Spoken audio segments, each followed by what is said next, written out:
Danas je 37. dan i uradio sam 1760 sklekova. Možete da vidite kako mi je bilo oko, tako da ovo uopšte nije naivno.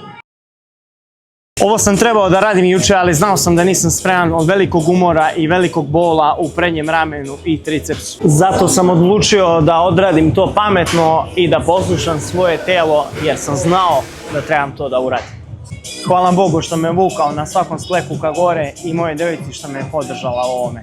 Ja nastavljam dalje, a hvala i vama na ovoj podršci koju mi pružate. Danas je 37. dan i uradio sam 1760 sklekova. Možete da vidite kako mi je bilo oko, tako da ovo uopšte nije naivno. Ovo sam trebao da radim juče, ali znao sam da nisam spreman od velikog umora i velikog bola u prednjem ramenu i tricepsu. Zato sam odlučio da odradim to pametno i da poslušam svoje telo, jer sam znao da trebam to da uradim.